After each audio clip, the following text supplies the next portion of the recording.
Hello, welcome to Garry Birtles Red. Nottingham Forest defied expectations in the transfer market by getting Ibranhim Sangare and 6 others on Friday. The next day, they were 1-0 winners at Chelsea in what could be the most consequential 48 hours since winning promotion at Wembley. We'll discuss all that and much more in the company of, first of all, Reds legend Garry Birtles. Garry, good morning. You well? Good morning. Very well, thank you. Good to have you with us wherever you are. Al fresco again. Yeah, in the Surrey countryside, under a tree on a park bench. Look out, the people of Surrey. The second guest is broadcaster Darren Fletcher. Fletcher with us for 30 minutes or so. Very grateful. How are you? I'm very good, thank you. I'm just trying to think what people might think when they bump into cars in the woods. I'm just a bit concerned about it. I've got to be honest. The wild man of the wood. Also with us is, I haven't even checked his sound. I hope this works. Mikey, Clarke, how are you? Yeah, I'm great, thank you. Is this working all right? I'm on my phone today, but not under a tree, just on my phone. No, it is working. Good to have you with us. And finally, Greg Mitchell, not hungover, hopefully. How are you? Good, yeah. Drove on Saturday, so I've got a clear mind and ready to go. Good. How's your new chair? Yeah, it's fine. It's fine. It just keeps lowering a little bit. I've got a few technical difficulties. Hey, remember, Matt, Fletcher's got to go, so why are you talking decor? Hang on, I will. Just to say that Greg's wife, Laura, is not very happy with Greg for taking a chair off the street, and she said it was trash, and it's going to drop throughout this podcast. If people wonder why he's raising and lowering, it's because Laura's always right. Right, we'll start with Greg, the long-suffering away fan who goes to all these away games, not like Mikey. Greg, give us your thoughts on the match, and then we'll go into lots of other stuff. It's been coming, hasn't it? We kept saying it's going to come, and you could tell in the atmosphere before the game there was belief. Brilliant away end, great to see like so many people, and we just deserved it. We deserved it. We've deserved it. We deserved getting something all season away, and there was always that worry that it could go wrong, always against a big team like Chelsea, but thoroughly deserved it. Walking out the ground, Chelsea fans were agreeing with us, and it's just the beginning for me. We're going to get a few more of these. So many heroes of the day, and we'll come on to a few of them. I do want to start talking about Joe Worrall. Genuinely, like, heroic captain's performance after the week he'd had, the death of his uncle, Police Sergeant Graham Saville, dying in the line of duty. So I'm going to play a clip from Steve Cooper, and then we'll have a chat about Joe. But this was what the manager said after the game. He's been incredible. I mean, I personally have known what was going on before it came to public. And he's put himself second for his family, for the football club. I think the football club has helped him in terms of giving him a bit of a release.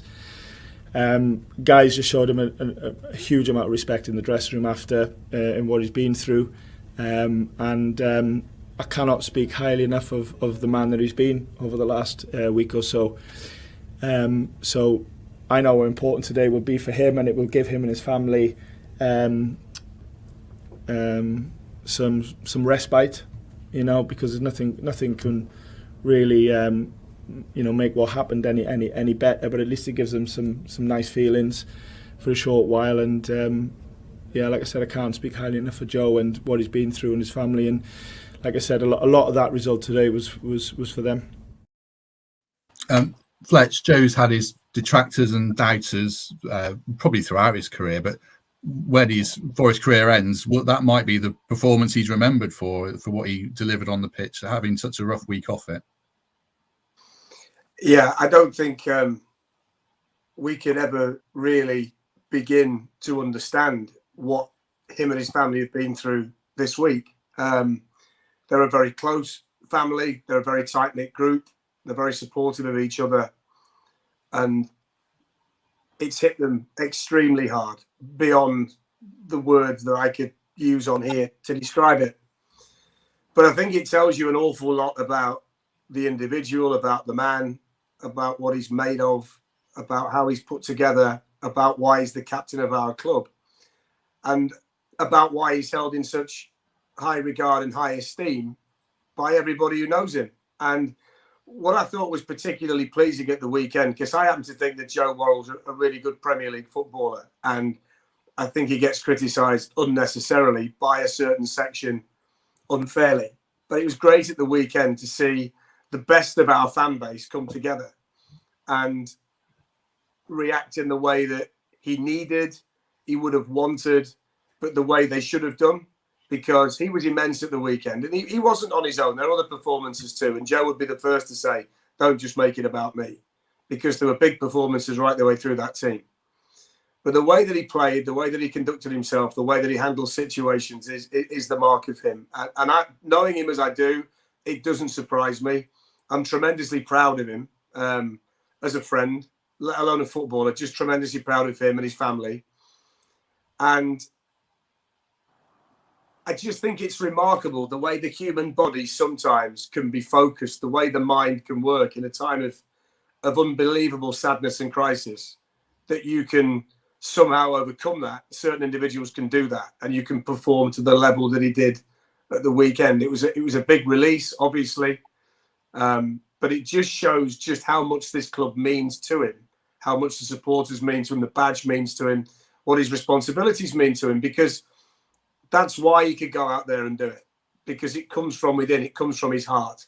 And you saw Joe Worrall open himself up, I think, on Saturday to the Forest fan base and identify who he is, what all this means. And it was just, I thought it was a tremendously humbling day as a football supporter, but more importantly as one of Joe's friends. Unbelievably proud of him. Garry, obviously Joe was brilliant, but it was a collective effort, as Fletcher rightly says. Talk to us about the whole defensive effort from 1 to 11. Well, I'll just reiterate, and back what Fletcher just said. I lost my wife 2 years ago, and I think the football family comes together. You can get consumed by grief. Anybody who's lost somebody, it can happen. And I always said, people said, how did you get through it? I said, well, I think the strength I got from football, from when I played under Brian Clough and everything, everybody comes together around you and they're so supportive of you. And it's so important. You often hear this football family, but it's true, because people do wrap around you. They look after you. They back you. They're there for you. And, it's superb to see him come through that, because, like I say, you can get consumed by grief very easily. And, to see the performance he put on was absolutely outstanding. And your heart goes out to him and his family. But the whole performance, you would go back to what you said there. You start from the front, you defend from the front. That's what we always did. As a striker, my job was to try and stop teams coming out from the back as much as I could. And they did that on Saturday against Chelsea. From 1 to 11, all of them played their part in that game. And there was no lapses of concentration. The goalkeeper hardly had to, make a save of any note. And, it was just... Somebody asked me, how do you fancy it before the game? I said, I think we'll get a point at least. But, thankfully we got more than that. And it was great to watch. And the away support, again, was just magnificent. Last one on Joe before I throw it to Mikey and Greg Fletch. Forest signed 2 defenders in the transfer window on transfer deadline. Very young, very promising players who are going to want their place in time. There's a lot of competition now. And I think we saw Joe, Scott, Willie Bolly, Ryan Yates, others. They're not going to give up their place in this team easily now, are they? No, they're not. And they've also made another, I think, vital signing, and that is that they've signed Joe to a new contract as well. But based on the week that he's had and the transfer window and all that kind of thing, we've not heard a great deal about it. But Joe's contract is now sorted as well, as I understand it. So he's made a long-term commitment to the club as well. I don't know a great deal about Murillo. I think we'll find out about him as he goes, although I am told that he's very comfortable with the ball, so that might bring another element to the group. But I'm told by people who would know, I was with Jolien Lescott and Phil Jagielka at the weekend, and both of them said that Andrew Omobamidele is the best centre-back not playing in the Premier League at the moment. So that's a real encouraging sign for him. But I think this is, I mean, Garry will tell you this better than anybody, that if you've got genuine competition for places in your team, these are the kind of performances that you get, because players have to find 10 or 15% more, because if they don't, they're going to lose their place.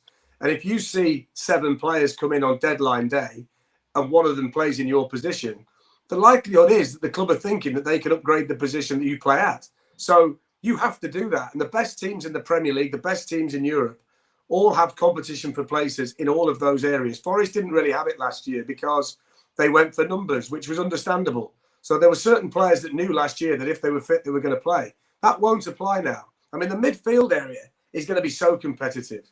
Just when we thought we'd found the right balance in there of Yates, Danilo, Mangala, and whatever role Gibbs White plays in all of that, you now add in Sangare, who's the one that they wanted all the way through the window. And the one I've heard tremendous reports about is Nico Dominguez, the Argentine. I was speaking to Don Hutchison on Friday, and Don covers Serie A on TNT Sports a lot, prior to that BT Sport. And he watches Italian football diligently. And he said he was known in Italy as the king of the press. Now, if you can bring that kind of energy to midfield, and then you've got an elite player in there in Sangare, added to the other mix that we have, that becomes a really key area. And I've been a big advocate on this podcast that if they're going to change the style of play and they're going to morph into a different looking Premier League team, it has to come from central midfield. You have to be strong in there. You have to have the ability to play through there. And I think they've addressed that now. I think the midfield area is going to become an area of strength. They've got numbers, significant numbers at centre-back, which when you have players who are slightly fragile, and you would say Niakate, Felipe and Bolly all fall into that category, you need players who can come in and play, maybe due to age, maybe due to fatigue, maybe due to injuries. So that's been solved. And I also love the fact that this is the second season in the Premier League, and they've now got 3 centre-forwards. I mean, only the best sides carry 4, the big squads. But you go Awani, Divock Origi, Chris Wood, you've got 3 centre-forwards. I mean, all of a sudden, you've got all bases covered, pace out wide. I think they've built the squad brilliantly over the course of this summer. Last season was about depth and numbers and hoping they could hit on enough. This year's been about targeted players, good players, players who make the squad and the 11 better. And I think it's been magnificent the way they've gone about it. Fletch, I think you mentioned about competition for places. I remember when Trevor Francis came to the club, and me and myself and Tony, were worried sick. He was going to take one of our places, and I thought, right, it's not going to be me. I am going to do everything I possibly can to keep him out. Even though he is the first £1 million player, and he came in and played different positions. Then Tony went to Arsenal, obviously. He went to Germany, and it was. But it gives you that steel to say, right. And I hope the players now are doing that. You mentioned, McKenna and Bolly at the back. They're desperate to play. They want to play. And, it does lift you, thinking that somebody might be taking your place. I'd also say as well, just briefly on the back of that, when you train with better players, you become a better player too. When you're around better players, you improve. It's why when players go to big clubs, it takes them a bit of time to settle in, but then they find another level in themselves. And that'll be the case here. The competitiveness, the extra quality. I mean, you look how Ryan Yates played on Saturday. There's no way that Ryan's going to give his shirt up to anybody who's just come in based on that performance. But now he has to maintain that level game after game after game because he's got genuine competition within his own dressing room. I think it can only be good for the club. And I think it totally changes the dynamic of what we think this season was going to be and now what we think this season could potentially be. And that's only a positive. Yeah, definitely. And we'll come on to that later. I want to give everyone a chance to revise their predictions. I saw Greg talking about that on Twitter. Before we get to that, Mikey, I'll bring you in on Yates. Like Fletch rightly said, competition for places is intense. He went up against Chelsea midfielders who cost 215 million quid, I think, at the weekend. And they'll have sat in that dressing room thinking, bloody hell, that was horrible. After the match, what would you say about Yates' performance? Yeah, I echo everything that everyone's just said, to be honest. I thought it was a magnificent all-round team display, and Yates sort of epitomised what we set out there to do. It was my first away game since we got promoted. I chose a good one, didn't I? Let's be honest. So before the game, I was talking to a few friends, and I think the general consensus was a bit like what Greg said at the start. The win is coming. We can smell it. We're getting better. The games are tighter than they were last season. We just need to get over the line. I'll be honest, I didn't necessarily expect it to be Saturday. But I think after sort of 15, 20 minutes and you get through that initial wave of aggression and pace that Chelsea gave us, I thought we grew into the game really, really nicely. And by the time half time came, I was probably overly positive thinking, do you know what? There's more than a point here. Because we will get chances. We got chances in the first half. We had chances in the second half. And if we take one, the way we're defending with those back three, and Willy Bolly, I don't think, missed a header in both boxes on Saturday. He was magnificent.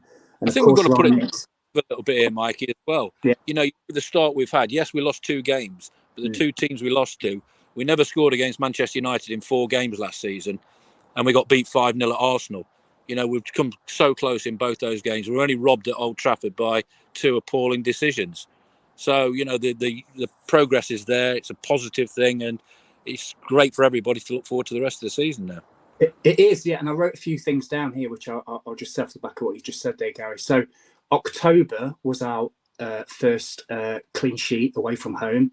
Our first win away from home was January, and we scored 4 goals by March. So we've done all of them, and it's early September. And the start that we've had, as Gary, as you rightly say, has been really difficult. And I think we all said, you know, if we even pick up a point, maybe 2 points in these run of away games, we're all going to be very happy. Well, we've exceeded that already. I was just delighted, Matt, with everything I saw, and I thought Ryan Yates and Joe Worrall and the rest of the guys in that spine of the team really led by example. And I think was it Paul Merson said Chelsea could have been playing till Monday and wouldn't have scored, and I think that was the general consensus in the way end. I genuinely think that everybody around me thought we're going to be fine here. We're defending well. Turner didn't have much to do. His positioning was better. His distribution was better. It was just 8 and 9s out of 10s all round. I was just delighted with what I saw. I'll be honest. They missed one sitter, didn't they? I mean, how he missed that, I don't know. But, yeah. We'll come on to that, Gary. I want to ask you about strikers in 1 minute. Greg, how did it feel at the end, the celebrations and walking out? I mean, a few of your friends are saying you almost started a riot, so you can respond to that if you want. But what were the celebrations like? I need to apologise to Mikey, actually. I'd not seen him all game. And a bit excited, and I can only describe it as a bit of a wrestling move on him when I saw him, and gave him a bit of a hug. But no, it was superb. It was absolutely brilliant. You know, Chelsea's a strange home crowd, isn't it? They never really give much of an atmosphere back, and we sang all game as always. We stayed behind for God knows how long, and you know, going back to just quickly on Joe Worrall. The way he was at the end of the game and the clear emotion and the way Steve Cooper knew he needed that, you know, push to the away fans to go, just take this, you deserve it. And we were talking about the way competitions come in, and, you know, Yates and Worrall were the first 2 names before the game. People were talking about losing the places. How do you keep your places? By having arguably the best game you've ever had in a Forest shirt. It was immense. And yeah, I mean, after the game, it was just brilliant, wasn't it? I don't know what those rumours are about a riot. I don't know anything about that, but yeah, sorry, Mikey. Anyway, yeah, I think last season, towards the end when we stayed up, Joe Worrall was one of the main reasons for that. When he came in that system, I think he was magnificent, and I think people maybe forget that a little bit. Do you know what? One point that needs making about him when he's on the pitch, he's the voice, he's the organiser. So I think it's not a coincidence that since he's been a regular starter in that back 3, the mental and physical lapses that we were seeing last season have been eradicated to a large extent. Because let's not forget, when Forest were conceding lots of goals last season, they were all traceable to individual or collective mistakes. It wasn't as if they were getting done by magnificent football all the time. It was people switching off, being in the wrong position, not doing the right thing. Since he's been in there, he's the organiser, he's the vocal leader, he's the captain. He knows where everybody needs to be. And if you watch Forest being set up at a set piece or in general open play, he's the one that's always almost picking people up and putting them in the right spots to make sure that that system can work properly. And outside of the physical side of his game, the ability to win headers and win tackles, and I thought 1v1 at the weekend, he was outstanding. Whenever he was 1v1, he was outstanding. His positional play himself. He's also very good at making sure those around him are where they need to be at certain times. And that shouldn't be underestimated, because that is a huge part, that organisation, as to why this defensive shape is working as well as it is at the minute. Yeah, I know that they rode their luck a couple of times. You'd go into at Stamford Bridge. But in general, it was as it was supposed to be. And he plays a huge part in that. And Steve Cooper gives him that responsibility when he's out there on the pitch. I think Fleck, though, I think he's got one major minor weakness, and that is he has a pop at my shirts. Everyone has a pop at your shirts. They're all weak in that. That's most of the city of Nottingham, guys. Right, Fletcher's got a couple of minutes before we let him go. So quickly, there's 950 people watching us. So here's a subtle appeal: subscribe and do like the podcast if you can. That'd be very much appreciated. Fletcher, before we go, I just wanted to get your take on what you were saying earlier. We did our pre-season predictions, and I remember you said you thought we'd finish 14th or 15th ballpark with the squad we had. Based on the squad we have now, how are you revising your expectations, and do we still need to be patient that it remains an ongoing process? Yeah, we do. And I think I was slightly optimistic based on, I didn't actually think that we'd get dragged into that mess at the bottom, because I think there are 5 or 6 teams this season that were, even before deadline day, were weaker than Forest are.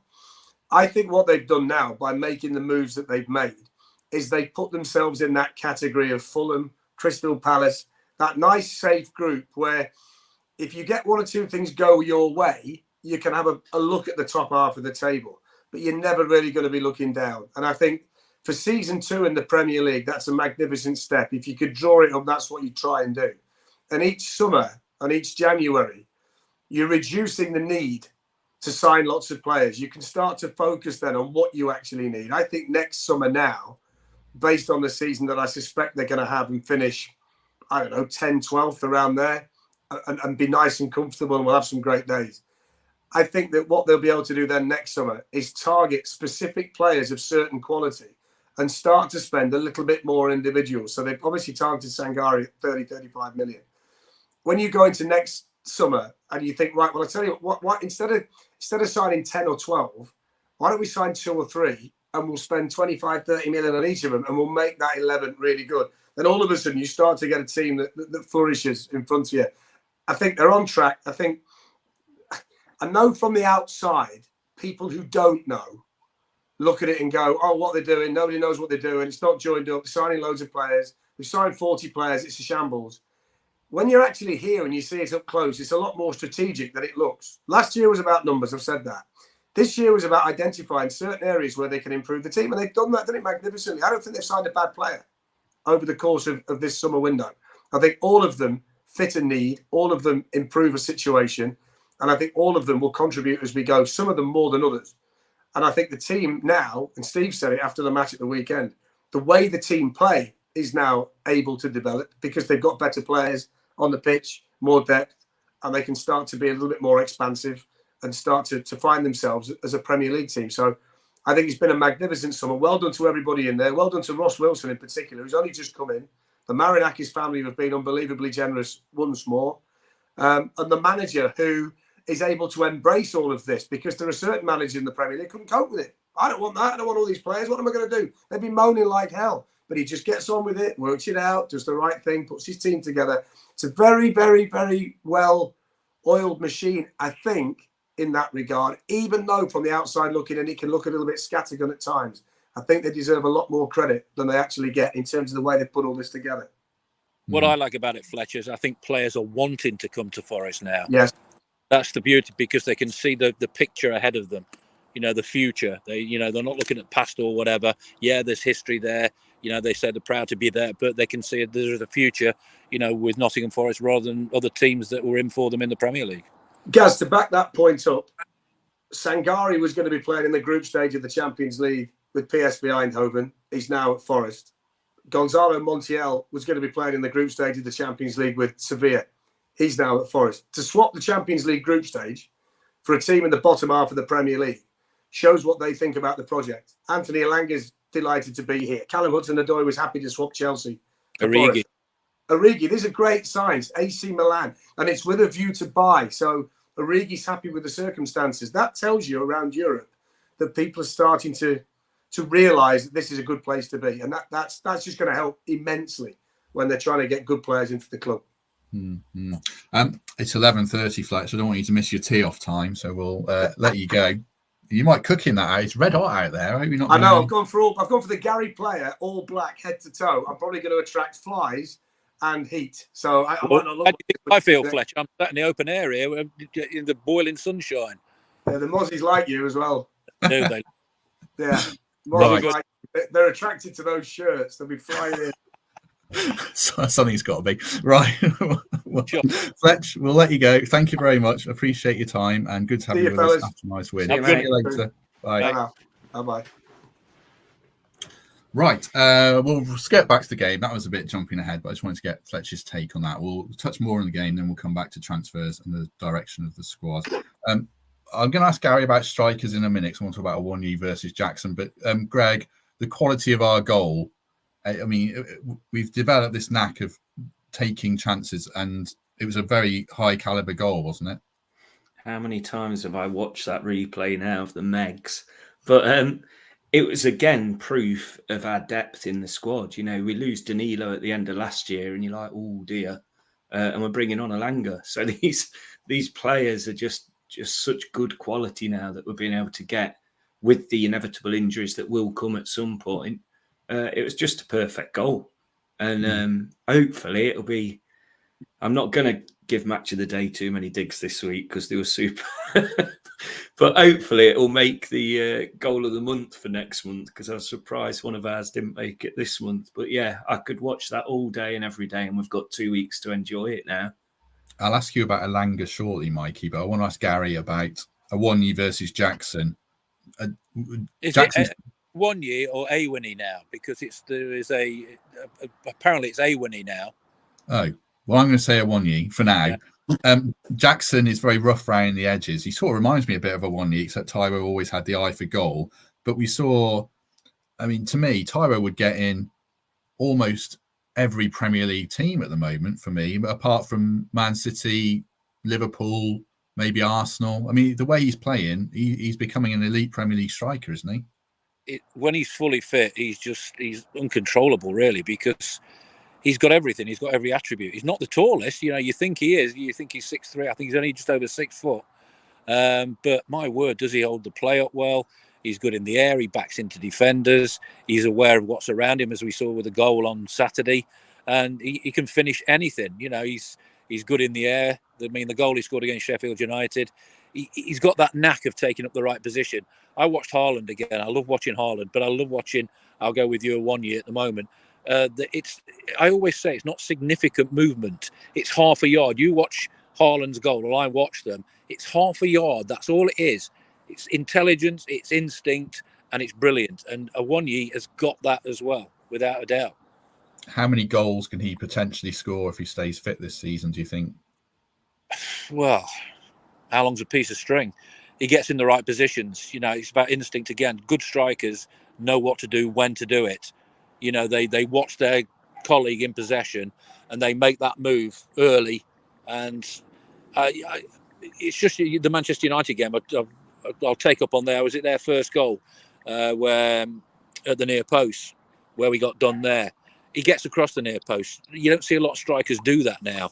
You know, Haaland does it. It's instinct, and you get your goals. You get a number of. And he'll get double figures without a doubt if he stays fit. And nothing's beyond him because he's got so much good service now. Elanga coming in with that pace. Yes, we've lost Brennan's pace, but Elanga's pace. And let's not forget his finish. That's not an easy finish, by the way. He's got a lot to do there. Brian Clough always told me as a striker, make your mind up quickly what you're going to do. If you miss it, fine, but make your mind up early. And, you know, he did that. He slotted it beautifully. It's like the one yesterday, Jesus, you know, for Arsenal. What a fabulous goal that was. You know, he made his mind up and he finished it beautifully. Strikers do that. Good strikers do that.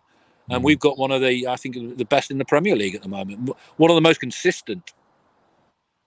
Garry mentions the quality of the finish from Elanga, Mikey. I think coming from United, speaking to someone who covers them, the end product was always the question mark. And we actually probably saw that within this game. His decisions let him down a little bit, but we saw also the raw potential and the player he can be, didn't we?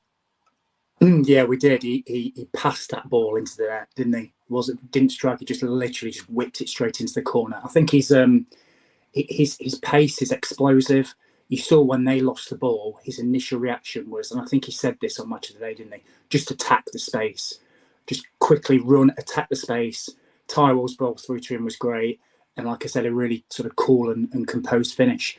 Going back to what Greg said as well around, you know, options off the bench. I was thinking once Steve Cooper's had 10, 12 days to gel some of these new signings. Be really interested to see what the bench looks like for the next home game, because it could be the strongest bench. In fact, it will be the strongest bench we've probably ever seen since we got promoted. And it goes back again to Greg's point, which is, when you come on, you've got to make that impact. So be it Chris Wood that came on for half an hour, worked really, really hard.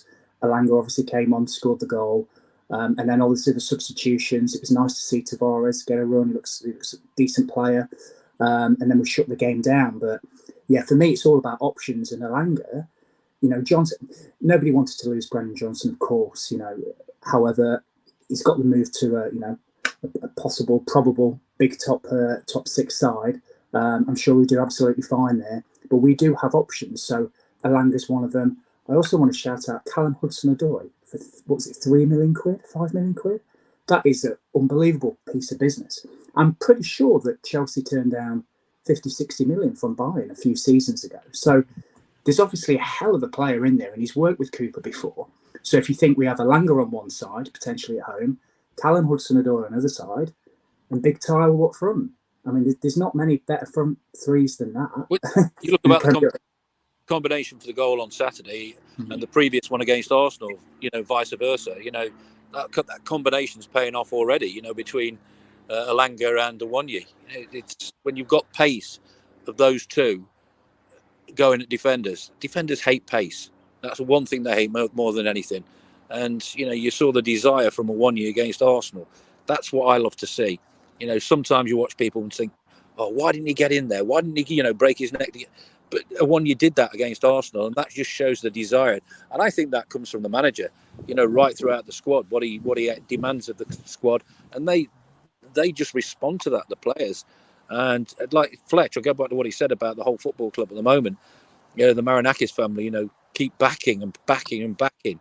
And, it's just paying off at the moment. You can see that. It's never going to come overnight. It's not going to be a stampede or a rush. It takes time. It doesn't happen that quickly. It's the Premier League we're talking about. But Forest are doing it gradually, and it's working gradually as well. Nobody wants to play Forest at the moment, I don't think. I'll come to you, Greg, in one sec. There's 990 people watching, which is brilliant. It's great to get over 1,000. There's only 80 likes, so do us a favour and give us a like. That'd be appreciated. Greg, last one on the game before we move on to transfers and going forwards. Are you happy with Elanga as a sub still, as making an impact off the bench, or would you like to see him starting games now? Well, it depends on Danilo as well, doesn't it? But I think he's absolutely made his case in the first couple of games to get a start. And these couple of weeks, I don't think he's going away anywhere, is he? I know a lot of them are.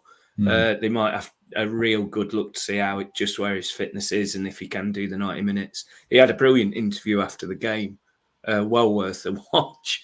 And even he understood exactly where he was and how he keeps working to get that start. And it's just brilliant to hear a player with such a level head know exactly where he is and where he wants to be.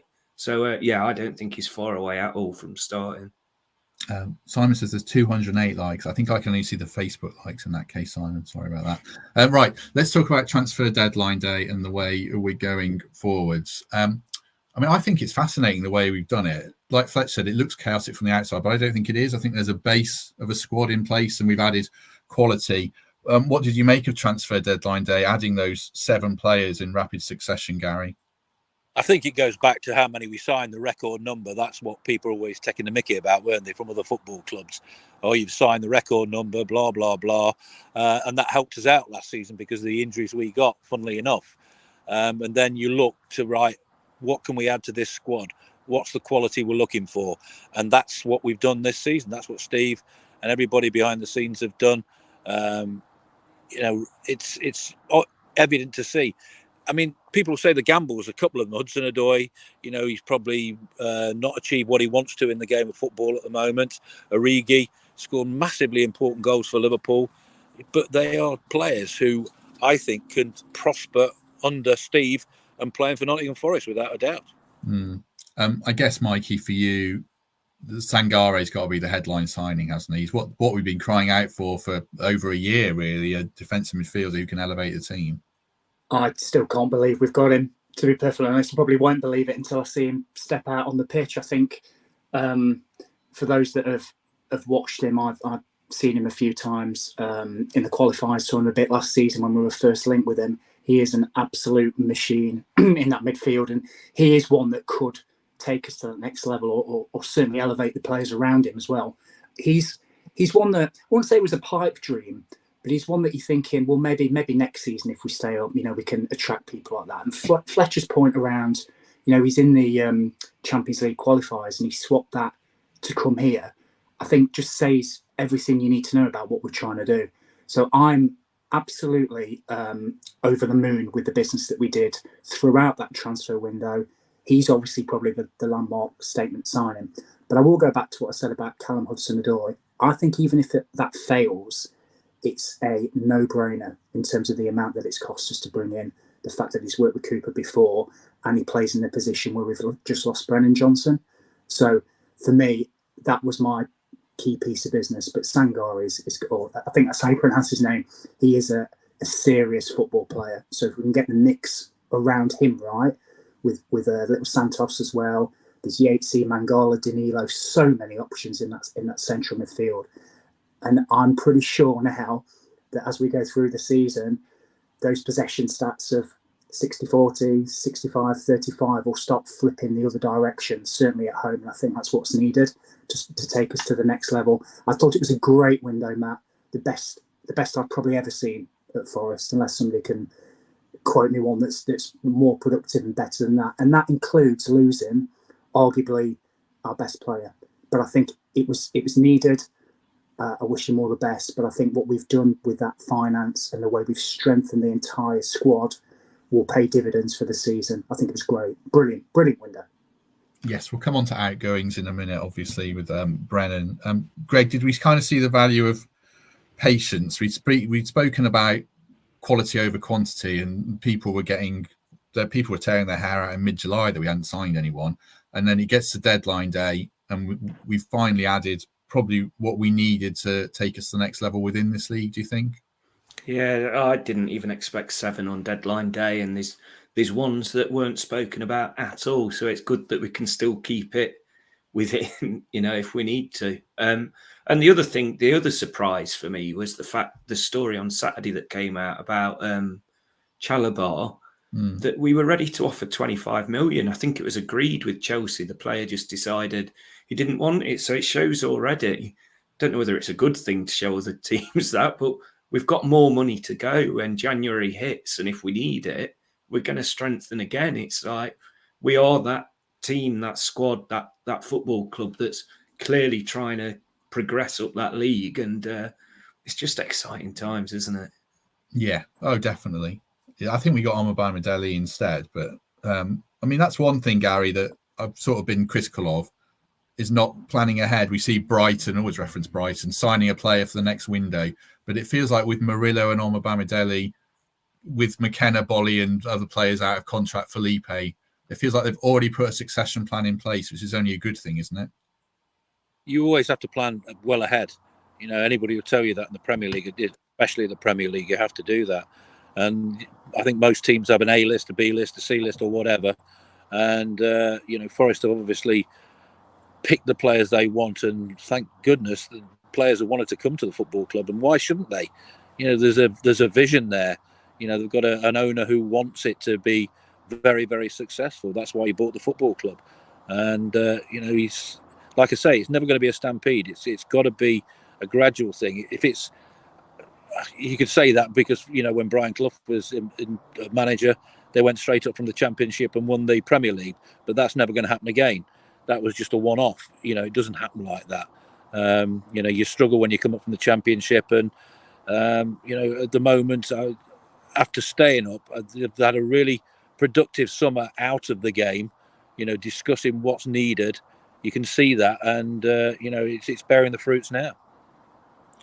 Just talking about some of the outgoings, Brennan would be the headline one, Mikey. With everything taken into account and the signings we made, was it the right decision to sell? Head probably says yes. Heart maybe no, because you never want to sell your best players, especially ones that have been with the club since they were a kid and you've seen grow up in front of your eyes. But But I think the club he's gone to will suit him.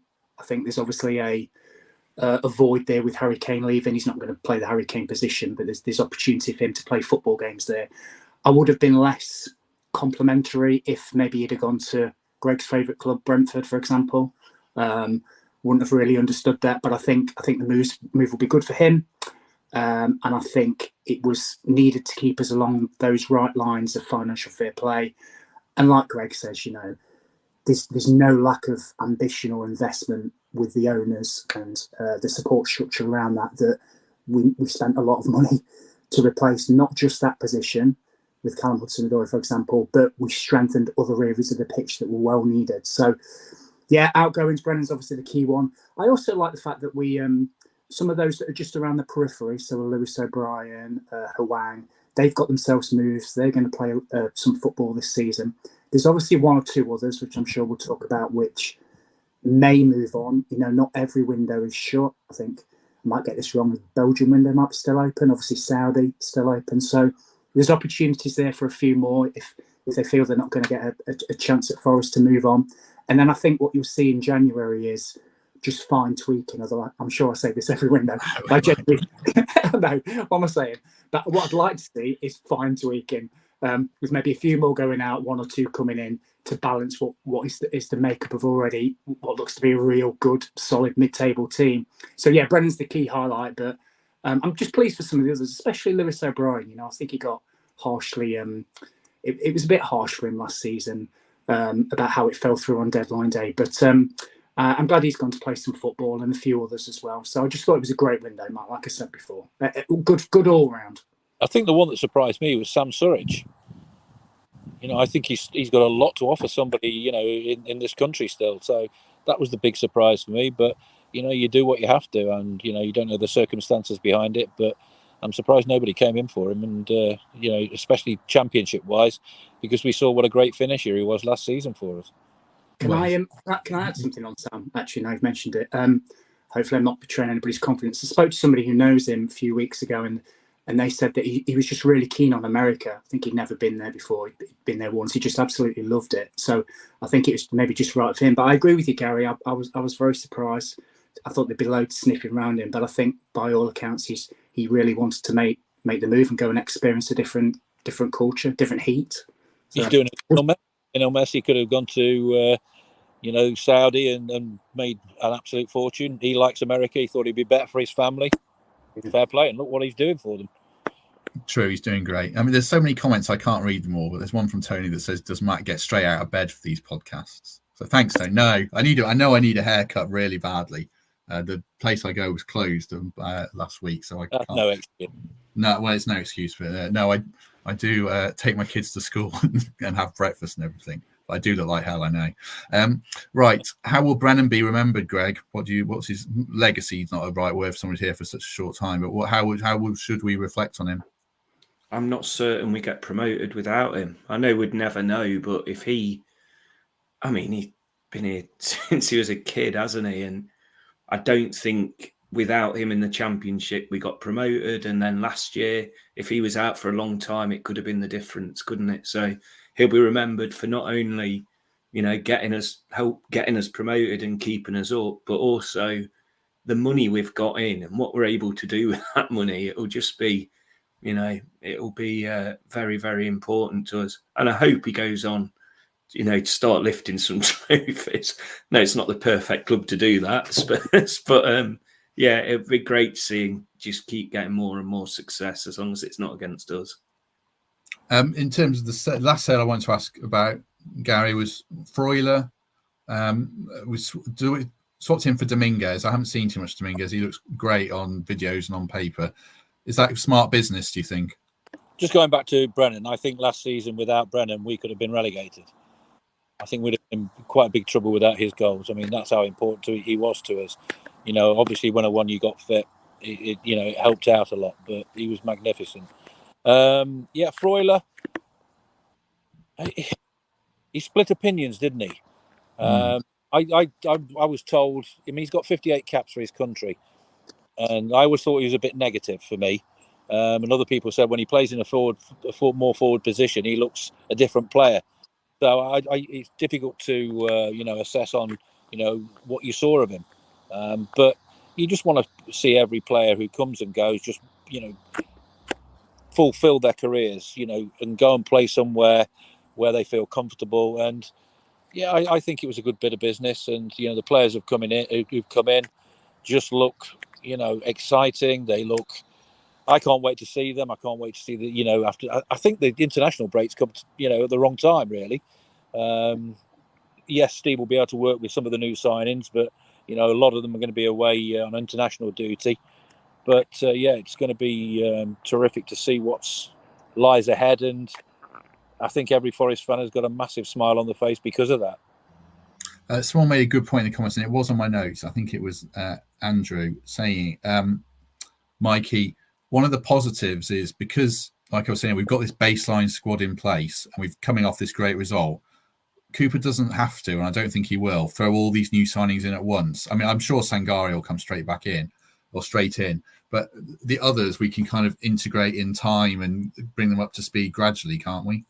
Yeah, we can. I was thinking that as well, actually. That's a really good point. I think, off the back of the relatively good performances that we've seen at the start of this season, obviously the result on Saturday, there is no dire need to chuck all these people straight into the team. And I don't think he'll do that anyway. I think other than maybe Chris Wood, I think started the day he signed. I don't think he's one for doing that, is he? Anyway, so I think you'll see a gradual integration. You guys were talking around the bit of forward planning from Forest around the centre-back area. Yeah, I absolutely concur with that. I think you'll see Murillo and the Norwich lad, who I can't pronounce his name, eventually come into the team. I think Murillo's left-footed.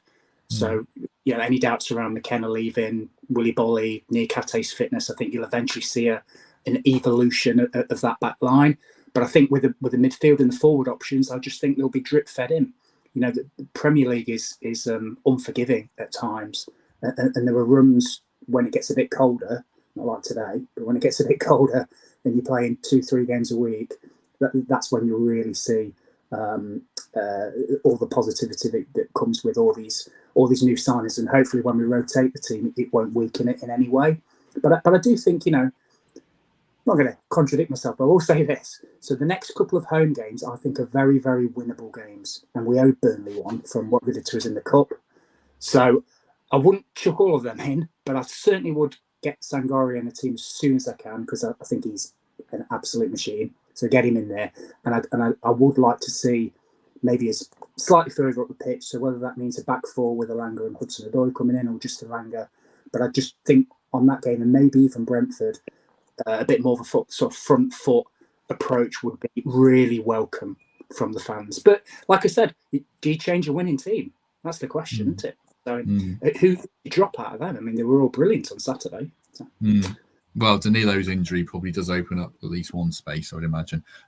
One slight potential concern, Greg, is I know, like Mikey said, the Saudi window's still open, Turkey, the US, Belgium, I think he said as well, is right. There are some exit routes still, but we do still have too many players.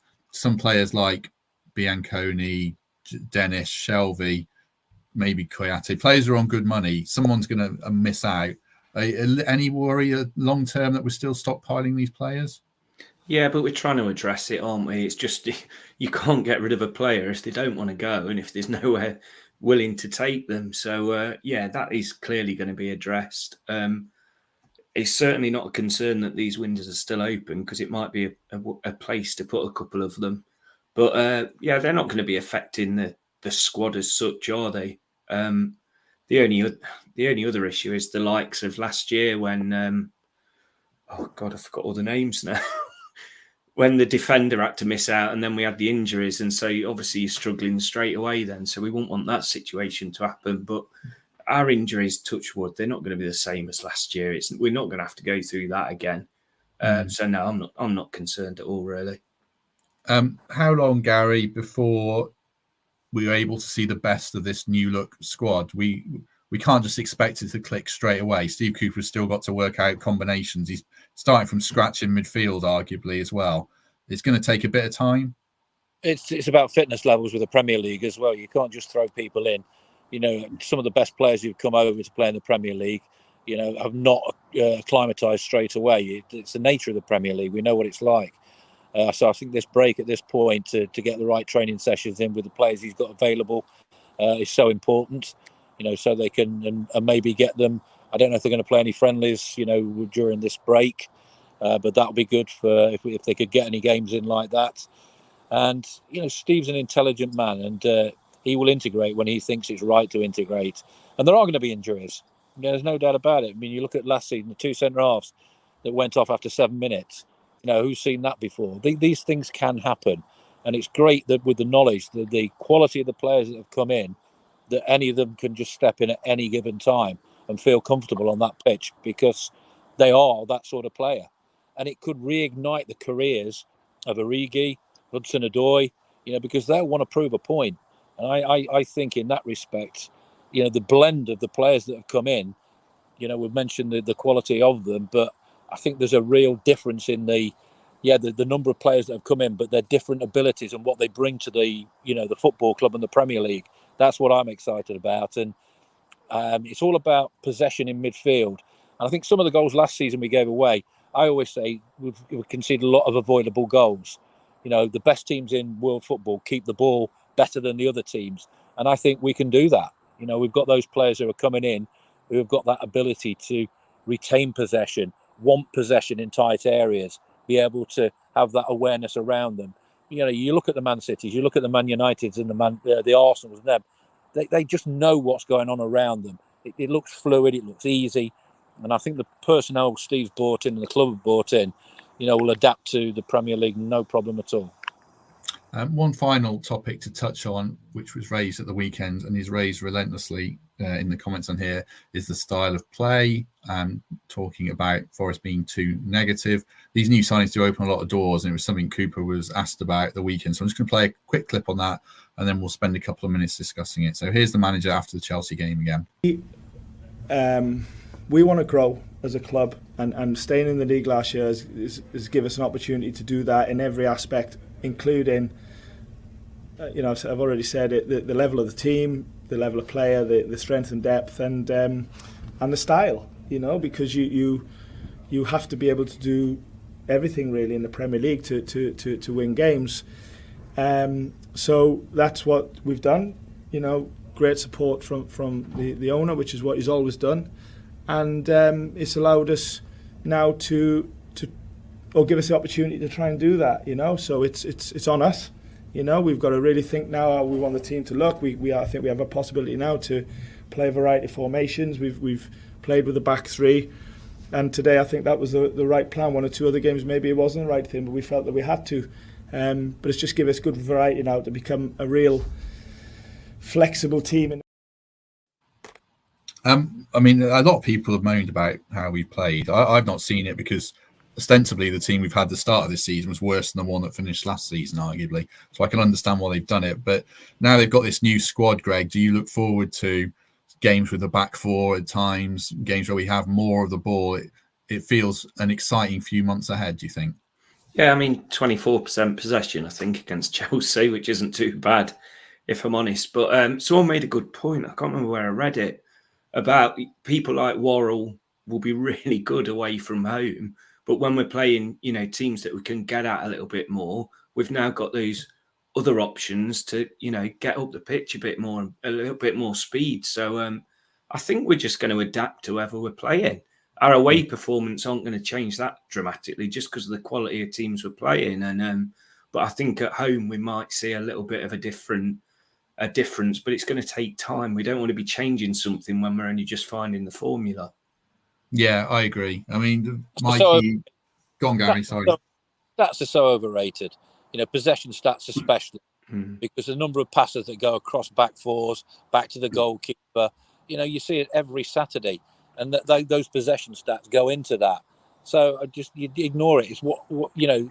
You say this result on Saturday: Chelsea 0, Forest 1. Possession stats mean nothing. You know, we won 1-0. You know, and deservedly so. We've said that already. So that means nothing. You know, we should have got something at Manchester United. The stats were against us then as well. You know, we've got something in that team at the moment, without the new signings, that can hurt people. and it's continued to hurt teams at the moment. And they know that. Teams know that. When they play against a one-year Elanga, people like that, when Brennan was here, Gibbs White, in that final third, we can make things happen. And that's what you have to do in the Premier League. That's the difference between, the best teams, the middle teams, and the bottom teams. That creative ability in and around that final third. And we will certainly have that without a doubt. And we've got that counter-attack, which is so threatening. Yeah, I mean, I am someone who sees some value in XG, but at the weekend, it was like we were 0.8 and they were 2.2, and that's nonsense because they missed one massive chance. But otherwise, I thought we were fully deserving of at least a point, and certainly and the win as well. Mikey, I was going to say, the way Cooper wants to play, the whole team built on athleticism, which is one of the reasons I think Freuler fell short. Now he's got Sangare, he's got Dominguez, he's got Elanga. The pieces are there to play these different formations and styles now, aren't they? Yeah, they are. I mean, he said it himself in the clip that you played, Matt. I think he now feels that he will have those options to be more creative when we need to be, to play those different formations. But I'm with you. In fact, I'm with all of you in terms of what you're saying. I think you'll just see a gradual evolution of the style. So I'm not expecting, as much as I'd love to see us absolutely go and try and kill a team at home, I'm not expecting realistically that to happen initially. But I do think as we go throughout the season, players become accustomed to, living in Nottingham or around Nottingham, and, what playing for this club means. I do think you just see a gradual evolution, but I wouldn't expect us to be, a back five and 20% possession one game, and then in 2 weeks' time, 70% possession in a back four. It's just not going to happen. But you will see that adjustment. I have no doubt about that, because he's got the pieces on the chessboard now, hasn't he? He's got, if he wants to be more aggressive, he can be. He almost alluded to it himself, didn't he, when he said, "Look, I kind of knew it wasn't right to play that, but I kind of had to do it because of what we had in place." Well, now we've had such a successful window. I think everybody kind of agrees with that. I'm sure he's gone away. He's thinking, well, now I can, with 30 minutes to go, get another striker on. Or I can go to a back four, maybe 10, 15 minutes earlier than I did before. And I think you'll see that. So all I would say to everybody is, I think we know where we want to be. We know we want to be more aggressive, certainly at home. I'm kind of with Gary. I'm not that bothered about possession. It's more around sustainability of patterns of play and stuff. I'd just like us to be slightly more front foot, certainly at home. Don't mind the way we play at home at all, especially against the big teams. I wouldn't really expect that to change. But like I said, more options now, more fluidity. And I just think we're going to have a really successful season. I'm still obviously buzzing from Saturday, but more for the transfer window. I just think you look at that squad now, and, in this, that 24, 25 going around on Twitter, you can see those names. Just compare it to where we were 6 months ago or 12 months ago. The fact we were bottom of the championship 2 years ago this month. Just look at how far we've come as a team and a club and as a city. It's just so exciting, as Greg says, to look at that now and thinking, crikey, what is possible? Maybe my prediction of 15th was a bit too pessimistic. Maybe I will revisit it. But I'm not one to jump the gun, and I do think it will take time, and we'll have, blooded noses occasionally that we have to get over. But I am really excited to see that bench in that first game. I'll be honest with you, I want to see the bench because it's the options, isn't it? So we can all debate now around, well, what do we do? How attacking do we be? And I think he's got, like I said, he's got the pieces now. So I think everybody's positive, and say same to Cooper. Talking about buzzing and attacking, I'm being attacked by buzzing insects around here, by the way. Stuff flying at me and landing on me. We've only got a couple of minutes left. Don't worry, then you can run. And I think you're dead right, Mikey. Evolution, not revolution. I don't think the Burnley or certainly Man City will see too much difference. But come that Brentford game, then I think, we'll start to see those different pieces being put into place. Right, last couple of minutes. We've got a bit of time for any other business. Anything you want to add, Greg, before we go? Yeah, a few things. I do want to shout out Willy Bolly as well, because one of his tackles on Saturday was incredible. It could have gone so wrong, but he was superb again. Any other business? Our Glorious Banners, the guy who did all the amazing books, the amazing book last season and then the one at the end of this season, he's just donated £19,327 to the PDSA. That's on the back of £25,000 last year. for the Robin Hood Fund. You've had Simon on before, you know, he's a great guy, and I just think that's absolutely incredible. He's also gave us Forza the ability to start planning now for some exciting little projects, because he's also helped us with our funding massively. So just a huge shout out for him and what he's done and what he's continuing to do with his new projects with the old school cameras. So that's going to be interesting. And my mate Tuts came over from Australia for the game on Saturday. You got? Yeah. The last away game he went to was Wembley, so he loves his 1-0 wins, and it was great to see him. And then just my last one. I know last year I spoke. Now he's getting bitten to death here. I want to see these bites. One more. Just my sister. She's back to work today. I know last year quite a few of you asked me and followed her story, and after a long year of fighting, she's gone back to work today at the school she loves working at. So just delighted for her, and shout out to her. And I'm done. That's it.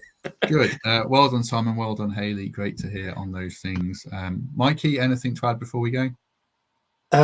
Just said I'd shout out a few people who came up and said hello on Saturday. So Martin, James, a few other people. So no, like I said, it was my first away game, and I absolutely enjoyed it and loved it. And I almost forgot how good the fans are away from home. I mean, they're incredible at home, but away from home, it's raucous, isn't it? They just don't shut up. It's unbelievable. I just enjoyed it, regardless of the result. You know, we could have lost. Just the fans from minute one, even through to the evening in London when I was still there, just loads of Forest fans still buzzing around. So hope everybody had a great time, because I certainly did. Absolutely. Love the camaraderie of a win and what it does for you, even like any kind of away game. I'm sure not that I get to go to many. Garry, anything before we go?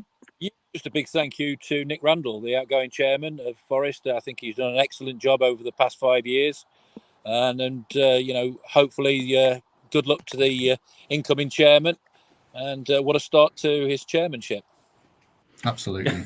Garry, I saw you obviously before the Burnley game, and you were wondering whether you were going to get in. I take it you got in and met the new chairman there.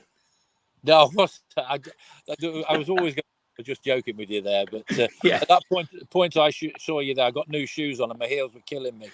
I could hardly walk when I walked from the railway station. So yeah, I was in agony. Good. Couple of quick ones from me before we go. Like I said, subscribe. Do us a favour. Also, happy birthday to my dad, 65 yesterday, who says he watches all these. So I'll test by seeing if he actually does and see if he thanks me for that. And also, my granddad, who's in his 90s, who watches these on YouTube. I was at his house last week and I had to retune his internet so he could keep watching him. Keep watching us. So it's good to have him with us, and all of you as well. Over 1,000 watching today, which is brilliant. Obviously, the power of a win, the power of a good transfer window, lots of exciting times.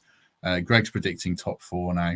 Where are you predicting? Give us a quick number, Greg, quickly before we go. I think it's still 10. I'll say top 10. That's fair, because we're going to strengthen again in January. We'll be the team. We need to start listening to what the owner says about we can't just be happy and complacent about where we are. We can't be saying it's okay after a loss. And I love that. I love that attitude. So why not? Let's see how we get on until January, and then if and when we need to strengthen, we'll do it again, and we'll keep doing it. I'm going to have to go. Top 10. Come out the undergrowth. Garry, I'm going to let you go. I'll let you go. Thank you. Don't disappear, Mikey. But it's been great having you with us, Garry. We'll see you soon. Pleasure. See you later, Cheers. See you later. Yeah. Bye. Mikey, don't disappear. We'll keep going for one more minute. Give us a number as well. So I initially predicted 15th. I'm going to revise that now and say we will get to 13th. However, no, I'm going to say 13th. I was thinking that just get me like kind of like a level pegging and not push the top 10, because I'll end up sounding like Greg. But I do think it will be comfortable 13th, almost like the top of the bottom half, if you know what I mean. And I don't think we'll be in any relegation trouble whatsoever. So if I can change mine to 13th, please, with no relegation worries at all. That's my caveat. I'm going to have a look at the Premier League table. I think, I don't want to get too carried away. I mean, when you look, obviously there's the top 4, or really big teams, Man City, Liverpool, Arsenal. We're not going to challenge them. like Fletcher, there's a clutch of teams. I actually think Fulham are overrated this season, but I think we can challenge where Brentford are, where West Ham are, where Palace are, which would put us 11th or so, or maybe 10th. But I don't want to get carried away. You look at Brighton's squad, you look at Newcastle squad, you look at Villa's squad. They're all very good. Chelsea have spent £1 billion to go backwards. So there's no guarantees of success, but I feel like we've laid the foundations, and we certainly, touch wood, we don't need to worry about relegation. I watched Wolves yesterday, terrible. Burnley are what we were at the start of last season, naive and wide open. Luton, brave but terrible. Sheffield United, brave but terrible. Everton, a mess. So I hope we're above them and we're in that clutch of teams challenging to be in the top of the bottom half. And I think that counts as a great season personally. And like we keep saying, evolution, not revolution, and we'll keep pushing on. And maybe we'll win the FA Cup. Let's go to Wembley again. You never know. Right, we'll leave it there. Thanks for everyone who's watched along. Loads of comments, too many to read. Apart from the one insulting my appearance, but that's fine. Greg, thank you very much. Cheers, mate. Enjoyed that. Yeah, very much enjoyed it. Mikey, thank you. Yeah, cheers, Matt. Cheers, Greg. That was great. Really enjoyed it. Have a good few days, everyone. It's the international break, so I'm not sure what the plan is. We'll be back next Monday with something. I'm not sure about the Thursday show, but we'll see what we can do. But this has been brilliant. We love a win. We love an away win. And let's see how Forest kick on after the break. Thanks very much. See you soon.